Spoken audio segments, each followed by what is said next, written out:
Ẹ kú dédé àsìkò gbogbo ibi tí ẹ ti ń gbọ́ mi lé lóko tàbí lẹ́yìn òde, ẹ jẹ́ kí a gbàdúrà. Bàbá wa olùfẹ́ wa wọn, a ṣe yín lọ́ba fún àánú àti ojú rere tí a rí gbà láti rí ọjọ́ ẹtì mìíràn nínú oṣù karùn-ún, oṣù oore ọ̀fẹ́. A sì gbàdúrà wípé gbogbo ohun tó jẹ́ ti nínú ayé wa lẹ́yìn Olúwa yóò mú kúrò, tẹ́ ò fún wa ní àṣeyọrí pọ́nbélé. Ọ̀rọ̀ tí a ò gbéyàwó lé ní yóò ṣe ayé ọkàn àti ara wa ní rere, kò ní lòdì sí wa ní ọjọ́ ìdájọ́. Nítorí tí a gbàdúrà lórúkọ Jésù Kristi Olúwa wa. Àmín. Orúkọ Jésù. Ìwé ọ̀run ṣíṣí tí a tẹ ọwọ́ olùṣọ́ àgùntàn yín náà kọ Adéjàre Adébóyè kọ. Èní ọjọ́ ẹtì, ọjọ́ kẹsàn-án oṣù karùn-ún. Àkòrí tí a ó gbéyàwó sọ pé ìgbà ayé rẹ, ìgbà ayé rẹ. A mú àkọ́sórí wa nínú ìwé orin Dáfídì orí ìkẹrìnlélógún ẹsẹ̀ ìkẹfà. Ìwé orin Dáfídì orí ìkẹrìnlélógún ẹsẹ̀ ìkẹfà. Èyí ni ìran àwọn tí ń ṣe àfẹ́rí rẹ, tí ń ṣe àfẹ́rí rẹ, Ọlọ́run Jákọ́bù. Nígbà tí a mú Bíbélì kíkà wa nínú ìwé oníwàásù orí ìkẹta ẹsẹ̀ ìkíní dé ìkẹjọ. Ìwé oníwàásù orí ìkẹta ẹsẹ̀ ìkíní dé ìkẹjọ. Olúkúlùkù ohun ni àkókò wà fún, àti ìgbà fún iṣẹ́ gbogbo lábẹ́ ọ̀run.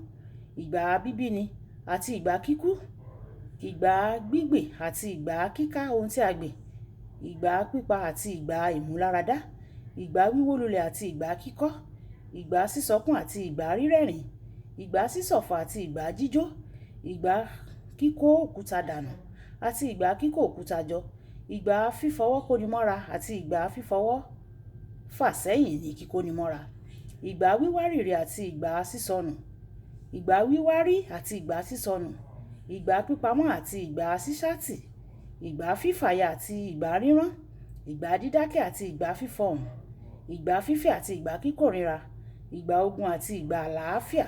Wáyé tẹ́tí bẹ̀rẹ̀ jẹ́ láti gbọ́ ohun tí olùṣọ́ àgùntàn yín náà kọ Adéjàre Adébóyè ní fún wa ní èní ọjọ́ ẹtì.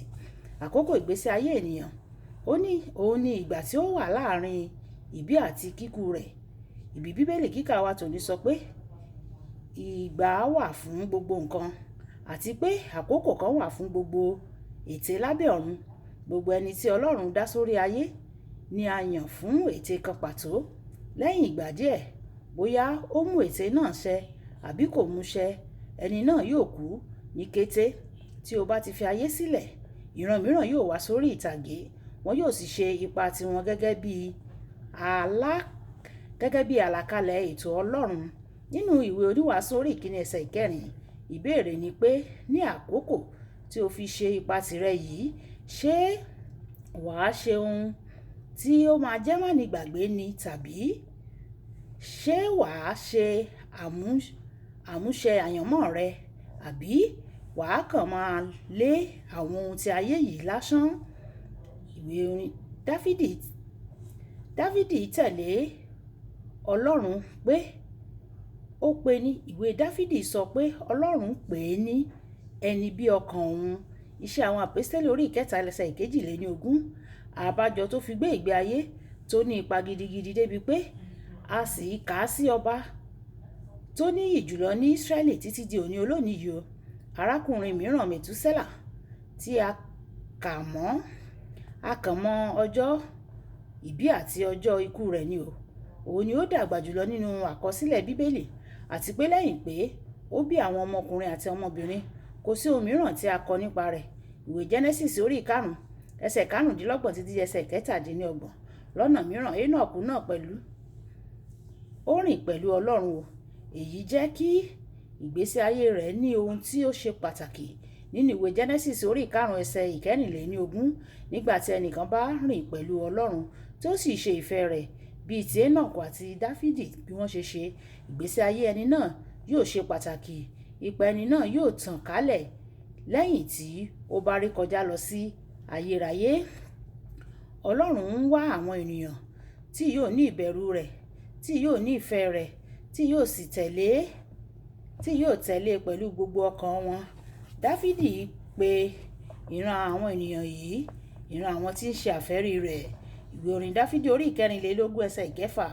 Nígbà tí mo wà ní ọ̀dọ́, àwọn ènìyàn wọ́n ní àwọn ilé ìtajà tó ní àwọn ilẹ̀kùn kékeré tí ó lè gba owó ènìyàn nìkan ṣoṣo. Tí ènìyàn bá fẹ́ ra ohunkóhun, onílé ìtajà náà yóò ṣí ilẹ̀kùn kékeré yìí láti gba ibẹ̀ gba owó, kí ó sì fi ibẹ̀ fi ọjà náà jáde. Lẹ́yìn èyí ni ẹni náà yóò lọ.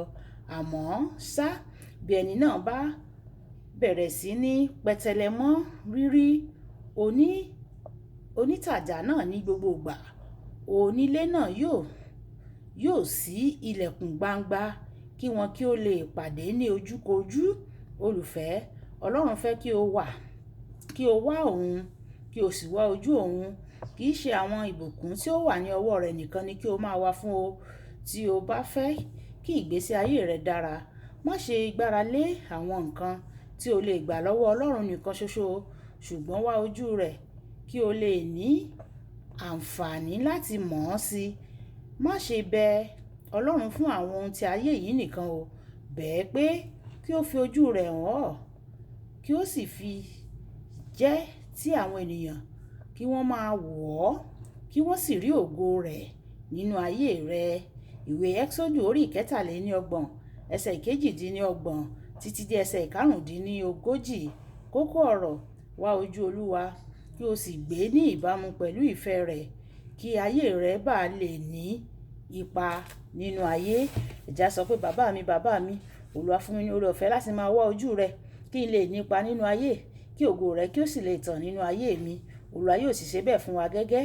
Olúwabùkọ́lá Ayako ní orúkọ mi. Ẹ máa bá mi like, ẹ máa share, ẹ máa comment nípa ẹ̀ kí àwọn ènìyàn kí wọ́n lè jẹ àǹfààní orin ṣíṣe Yorùbá. Ó dàbọ̀.